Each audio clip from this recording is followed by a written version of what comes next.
The healthiest person in the world, the healthiest man alive, healthiest man on planet Earth, become the most measured person in human history. I read that you consume upwards of 50 pills a day, experimental compounds. Is there a line that you won't cross with these experiments? No, there's no line. I mean, this is all in the name of science.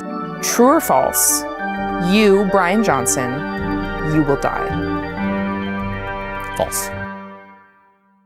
This is Bryan Johnson, also known as the Liver King, or your favorite supplement-pushing caveman who got exposed for taking steroids while claiming his results came from consuming excessive amounts of liver. And this is also Bryan Johnson, the self-proclaimed healthiest man on earth and founder of the Live Forever movement, whose goal it is to, well, live forever. Now, believe it or not, these two are actually the same age, or actually this guy turns 48 today as of writing this script. So, happy birthday, Bryan. May your skin get ever paler as you age. Jokes aside though, these guys represent two sides of the same spectrum. One who swears by eating like a caveman without vegetables, sleeping on a wooden crate and not showering, while the other swears by science-backed approaches to living, sleeping, and something the two have in common, lying to their audience. Now, while the Liver King got called out, cancelled, and most recently arrested for supposedly terrorizing Joe Rogan, Bryan Johnson is actually doing quite well, it seems. He's a rich guy, he's been the CEO of 3 rather successful companies, he's a family man with 3 kids, he looks healthy, sounds like an alright dude, his content isn't as much in your face as many other influencers,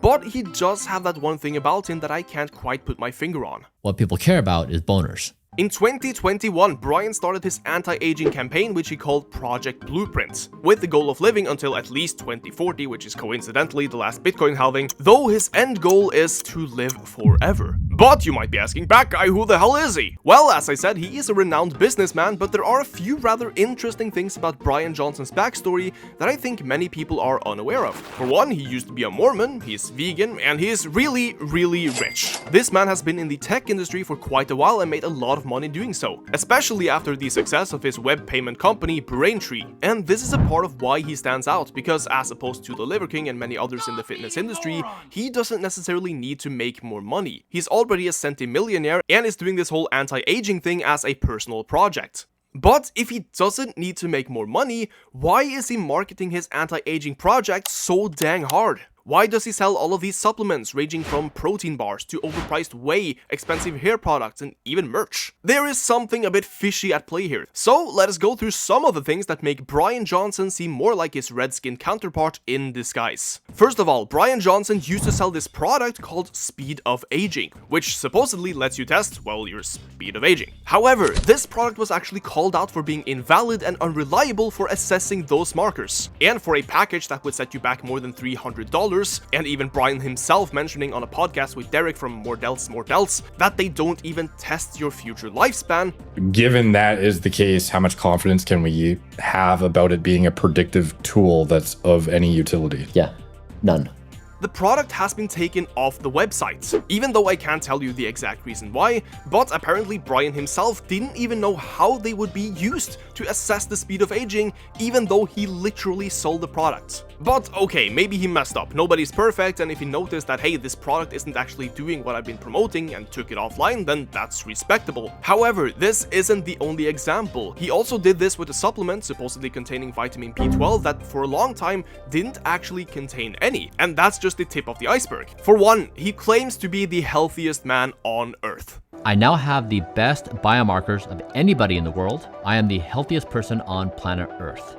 And that is sort of like a fake natural saying they're natural, because you can't really disprove that, but in Bryan's case, it's even harder to disprove him because health is such a subjective topic, and even with tons of blood markers, you can't use those exclusively to assess health or longevity. Though he is very open and shares all of his blood markers on his website, there is nothing to compare him with, and most people aren't willing to check that. Still, he does get more testing done probably than any other human on the planet. I would not oppose that claim because it certainly sounds plausible considering the guy's entire life is like this. However, as I stated, health is a wide range of things, not just blood markers. It also accounts for your mental health, your social life, injuries, and on top of that, infections and disease, which aren't always predictable or even preventable. Sure, he could say that he's just got very good blood work and internal biomarkers, but that doesn't mean he's the healthiest person on earth. Though many people, myself included, would probably just see this as a marketing scheme. As for a few other things, Bryan proclaims a lot of things which aren't based on fact, but rather his own interpretations of science. Like what he said on the Diary of a CEO podcast,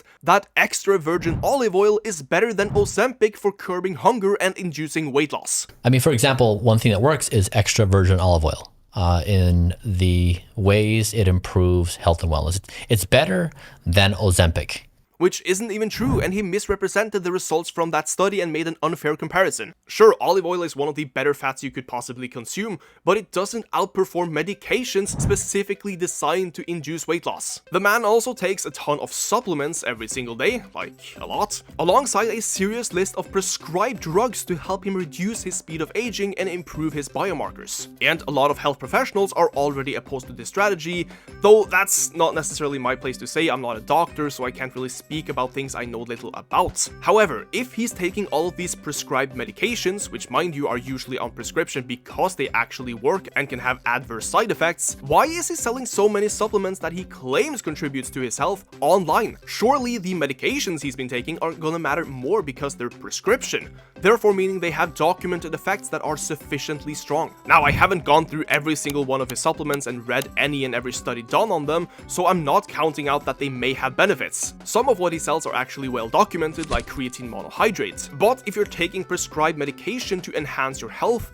then selling supplements claiming they are responsible is a bit suspect. And he actually did the exact same thing for his looks. Because sure, the guy doesn't look that bad, he has clear skin, few wrinkles or whatnot, but those don't necessarily come from his supplements, skincare or whatever else, as he's actually done surgery to enhance a lot of his features. And we know that how you look on the outside isn't necessarily a good predictor of health, so his visual changes from surgery must have been done exclusively to sell more products and to just appear healthier. He also did that whole plasma transfusion thing where he used one of his sons as a donor, even though it doesn't really have any documented benefits, sparking the claim that this guy is a vampire and uses other people's blood to fuel his body, which is a weird thing to say even though I see the resemblance. Now, do I think Bryan Johnson is a scammer or similar to the Liver King because of all of this? Well, no. While one was an obvious liar who only relied on selling supplements and equipment to make money, telling people that doing this is the best for everyone, Bryan Johnson seems to be more nuanced. Though I don't approve of all his baseless claims about health and longevity, he doesn't necessarily promote it as a hey, do what I do and you'll be healthier. Or at least not in the same way. He's very open about what the products contain, his blood markers, and actually cites the research to back his claims. Though not all of it is good research, like his BP 5000 study, which was so bad that the lead scientist and doctor quit the brand completely. People are talking about all kinds of side effects, like, oh, this is giving me insomnia, this is giving me gastrointestinal distress,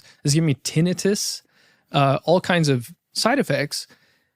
And then he never talked about those. He is at least sort of open about this stuff, which is why it's also been so easy to call him out for what he's done wrong. Most other people in the wellness and fitness industry aren't nearly as open, so a lot of it goes back to speculation. But in Bryan's case, he seems more genuine because of the openness surrounding his work. The only bad part, as I see it, is that he uses the phrase science-based to promote something which isn't necessarily science-based, but rather it's rooted in his opinions about science. If you do a case study, which is just research done on one person, then that's not necessarily science, no matter how many tests you do on a single person. If you don't have a solid criteria of comparison, randomized trials, even meta-analysis, or at the very least more case studies, then the claims being made mean nothing. If you look at the end of a case study, a pilot study, or something that is relatively new, they never say, this proves X, Y, and Z is correct. No, they always say that, hey, this could be an interesting topic based on what we found, therefore we should research it more to see if there's anything there, because they acknowledge their limitations and that there are a lot of confounding variables at play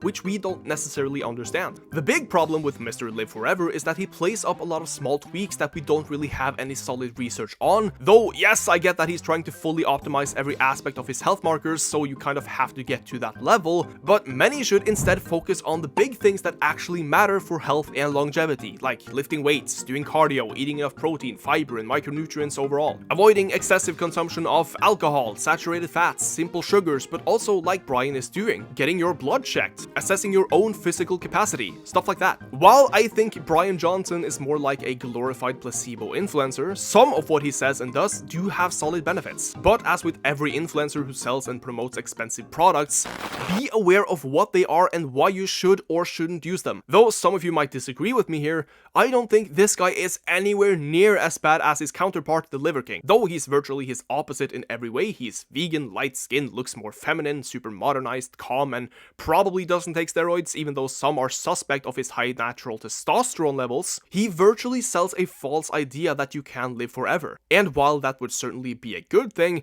it's just wishful thinking in my opinion. I think the real topic here should be whether or not this guy is a vampire or an alien. But what do you guys think? Is this guy a scammer or just some rich guy with an expensive hobby which provides a lot of solid information? Let me know what you think down below in the comments, and as always, I'll see you all next time.